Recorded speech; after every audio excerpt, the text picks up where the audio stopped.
Critical thinking की topic को last lecture में हमने डिटेल में स्टडी किया था, जिसमें हमने क्रिटिकल थिंकिंग के टाइप्स, उसके कुछ क्वेश्चंस और पास पेपर के कुछ क्वेश्चंस हमने सॉल्व किए थे। आज के इस लेक्चर में हम 10 और न्यूमेरिकल्स करेंगे क्रिटिकल थिंकिंग से रिलेवेंट, जिससे हमारी टॉपिक कंप्लीट हो जाएगी और पूरी तरह से कॉन्सेप्ट क्लियर हो जाएगा। तो शुरू करते हैं आज का लेक्चर। सबसे पहला क्वेश्चन है, smoking is one of those human weaknesses which tend to test the will power of the smokers to the age. मतलब स्मोकिंग एक ऐसी आदत है जो इंसान को बहुत ज्यादा टेस्ट करती है, आखिरी हद तक उसको टेस्ट करती है। अब इस पे दो कंक्लूजन्स गिवन है, इनमें से फाइंड करना है कि कौन सा कंक्लूजन सही है, कौन सा गलत है। नंबर 1 है, it is very difficult for the smokers to give up smoking even if they want to do so. मतलब स्मोकर्स के लिए बहुत मुश्किल होता है कि वो स्मोकिंग छोड़ दे अगर वो छोड़ना चाहें भी तो। दूसरा कंक्लूजन है, human beings have other weaknesses as well. Conclusion 1 बिल्कुल सही है, क्योंकि यही हमारे पास स्टेटमेंट में गिवन है कि स्मोकिंग बहुत ही मुश्किल होता है छोड़ने में। तो कंक्लूजन 1 बिल्कुल सही है। कंक्लूजन 2 भी बिल्कुल सही है, क्योंकि यहाँ पे एक स्टेटमेंट गिवन है, smoking is one of those human weaknesses. मतलब दूसरी वीकनेसेस में से एक वीकनेस है, मतलब दूसरी भी इंसानों की वीकनेसेस होती हैं। तो ये दूसरा कंक्लूजन भी बिल्कुल सही है। तो दोनों कंक्लूजन सही है, तो हम करेंगे both 1 and 2 follow. Question number 2 देखें, Mr. Kaushif is one of the probable candidates shortlisted for the post of social media manager of HNX Academy। अब HNX Academy के लिए मिस्टर काशिफ को शॉर्टलिस्ट किया जा रहा है, पर यहाँ पे एक टर्म गिवन है, प्रोबेबल कैंडिडेट। इस टर्म पे आपने ध्यान देना है, इसको आगे चल के हम समझेंगे। अब कंक्लूजन नंबर 1 गिवन है, mister Kashif will be selected as social media manager of HNX Academy। Conclusion number 2 given in Mr. Kashif will not be selected as social media manager of HNX Academy। अब देखिए, अब probable लफ्ज का मतलब समझे।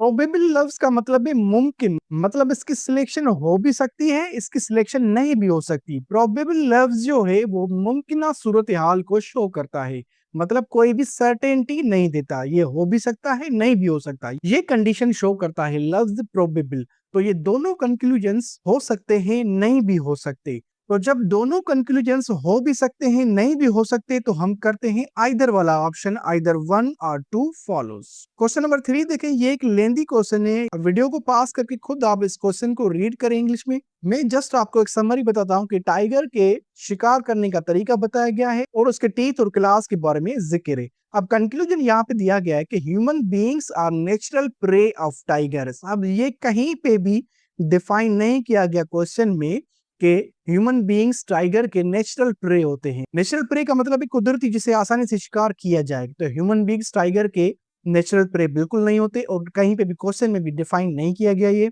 तो ये डेफिनेटली फॉल्स की कैटेगरी में आएगा, तो हम सी ऑप्शन करेंगे, डेफिनेटली फॉल्स।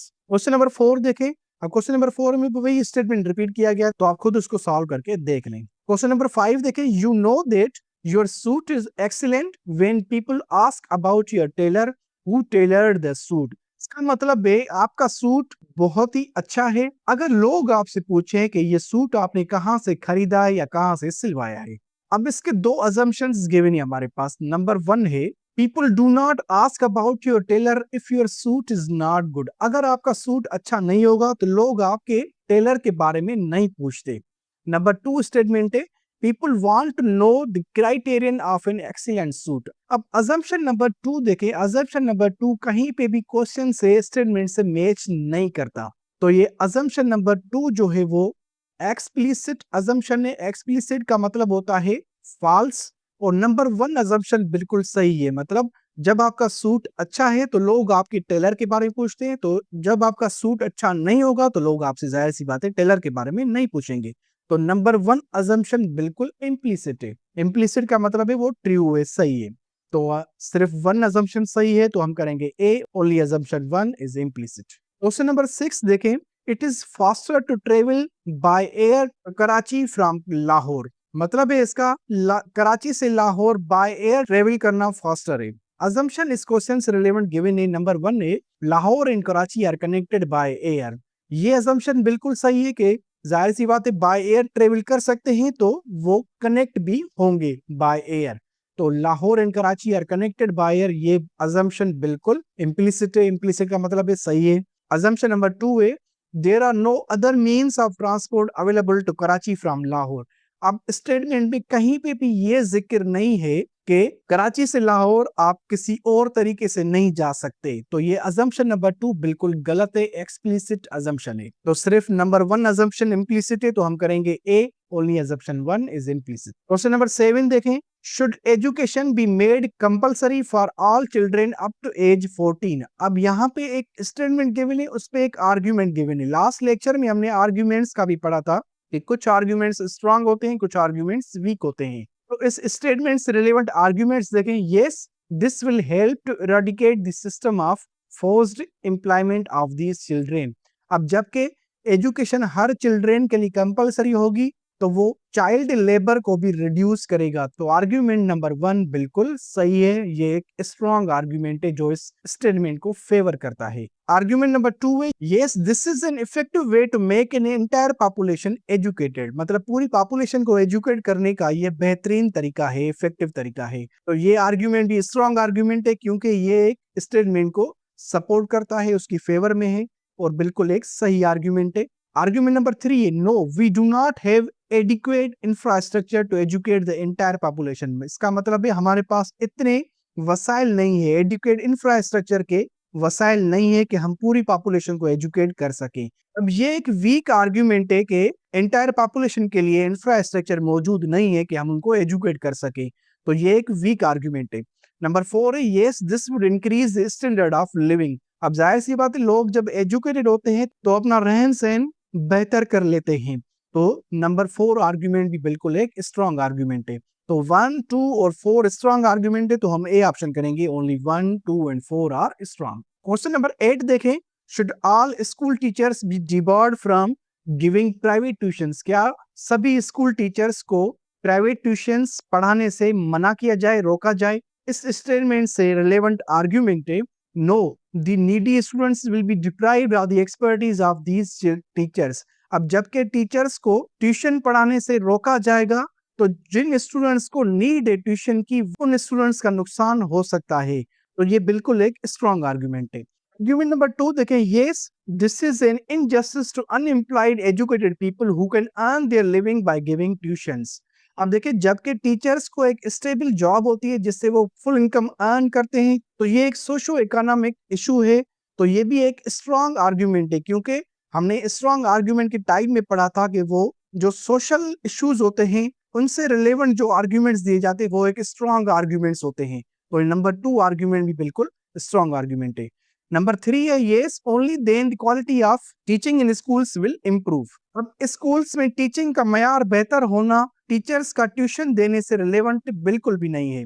तो ये 3 स्टेटमेंट बिल्कुल वीक आर्ग्यूमेंट है।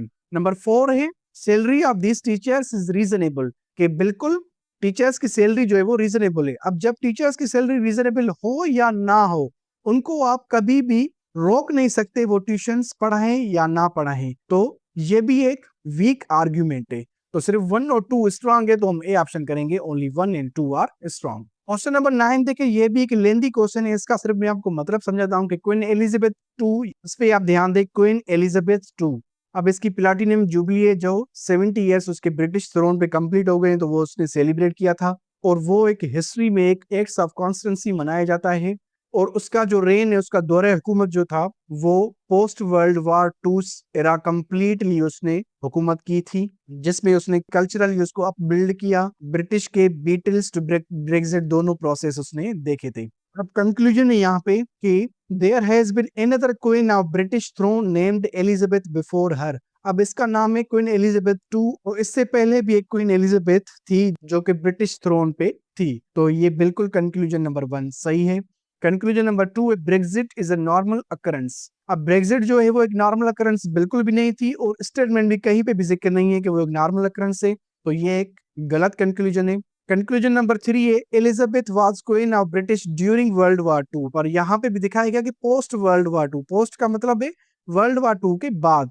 तो ये थर्ड कंक्लूजन भी बिल्कुल गलत है। तो नंबर 1 कंक्लूजन सिर्फ सही है, तो हम करेंगे C option, only 1 is correct. Last question देखें इस लेक्चर का, इसको भी आप वीडियो पास करके खुद आप रीड कर लें। मैं इसका मतलब आपको समझाता हूँ कि इसमें बताया गया है कि अर्ली मेडिवल पीरियड जो कि 642 से 1219 तक बताया गया है, उसमें इस्लाम बहुत स्प्रेड हुआ था उस रीजन में जिसको हम आज पाकिस्तान कहते हैं।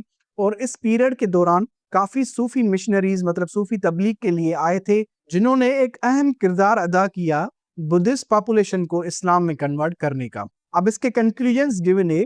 नंबर 1 है Islam was spread in Pakistan region during the early medieval period. अब ये कंक्लूजन बिल्कुल सही है, यही बताया गया है कि इस पीरियड के दौरान पाकिस्तान के रीजन में इस्लाम की स्प्रेड हुई थी, तो कंक्लूजन नंबर 1 बिल्कुल सही है। नंबर 2 है Sufi missionaries converted a lot of people to Islam during this time. अब यह भी स्टेटमेंट में बताया गया है कि सूफी मिशनरीज जब आए थे उन्होंने बहुत सारी बुद्धिस्ट पॉपुलेशन को मतलब बहुत सारे लोगों को इस्लाम में कन्वर्ट किया था, तो ये नंबर 2 कंक्लूजन भी बिल्कुल सही है।